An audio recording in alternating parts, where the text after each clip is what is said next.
मैं भोला मेरा कुड़वर भोला तेरी सेवा का ज्ञान नहीं। ये इतिहास में लिखा जाएगा। ये कार्यक्रम ऐतिहासिक कार्यक्रम के रूप में आज पूरे भारत में बड़े बड़े दिग्गज अपने घर पे बैठे देख रहे हैं।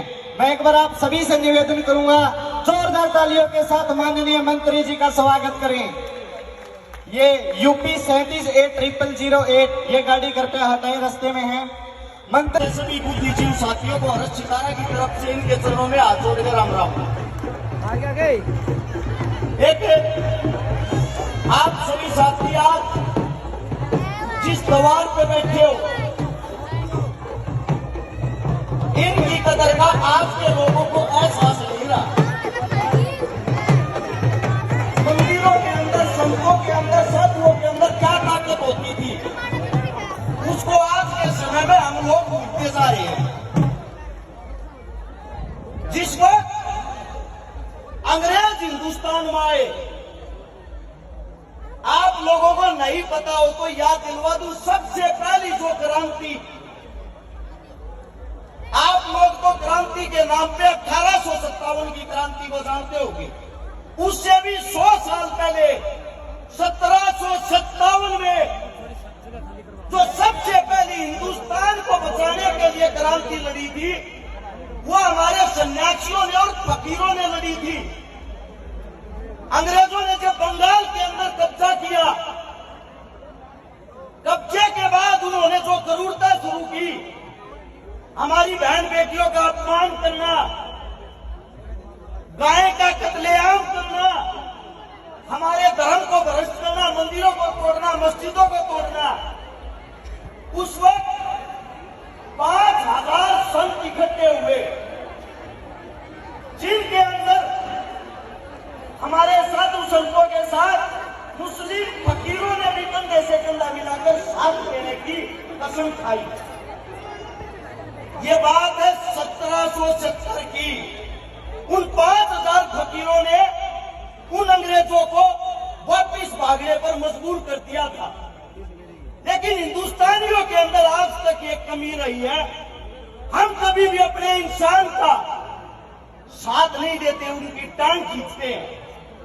अंग्रेजों ने घोषणा कर दी, जो भी साधु संतों का, मंदिरों का, मस्जिदों का साथ देगा, इनके दरबार पर जाएगा, उनको गुलाम बना के विदेश में भेज देंगे और उनकी बहन बेटियों के साथ करुणता के साथ दुर्व्यवहार करेंगे।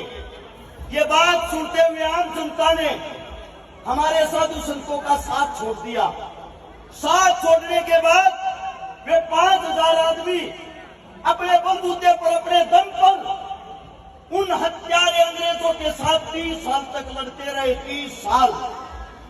सन 1800 में जाकर कहीं वो आंदोलन समाप्ति की तरफ हो गया, क्योंकि जो हमारे देश की आवाम थी, जनता थी, वो हमारे संतों की ताकत को बढ़ा नहीं सकी।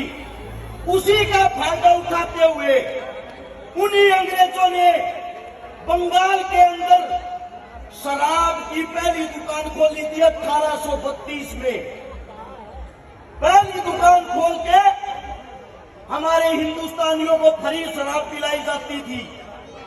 पहले एक आदमी को पिलाई, फिर 10 को पिलाई, फिर 100 को पिलाई।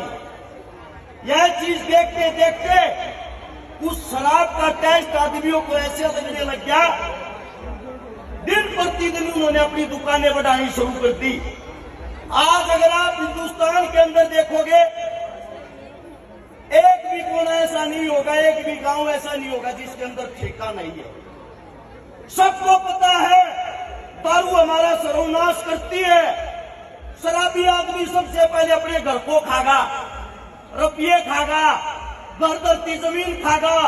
दारू के कारण ही बलात्कार होते हैं, दारू के कारण ही हत्याएं होती है। यहाँ पे पुलिस प्रशासन है, इनसे पूछ के देखना, जितने भी क्रिमिनल हैं 95 90% क्राइम नशे के कारण होता है और ये मेरे देश का दुर्भाग्य है। इसी दुर्भाग्य के कारण हिंदुस्तान के अंदर दारू सरेआम भी करी है जो अंग्रेजों की देन थी। और उससे दूसरी बात, किसी के अंदर इतनी हिम्मत नहीं हम आवाज उठाकर इस चीज को बंद करते। सरकारें आती है जाती है, कभी कोई, ये एक ही सिक्के के दो पहलू होते हैं। आज कोई सरकार, कल कोई, लेकिन एक भी नेता मंत्री ऐसा नहीं आता जो इन चीजों पर पूर्ण रोक लगा दे। मैं उन्हीं साधु संतों के द्वार पर शीश झुकाकर आज एक बात कहना चाहता हूं, ऐसा कोई गांव नहीं जिसके अंदर मंदिर नहीं, आप लोगों की पकड़ नहीं है। ऐसा कोई भी गांव नहीं जिसके अंदर आप लोगों की ताकत नहीं, आप लोगों के भगत नहीं है।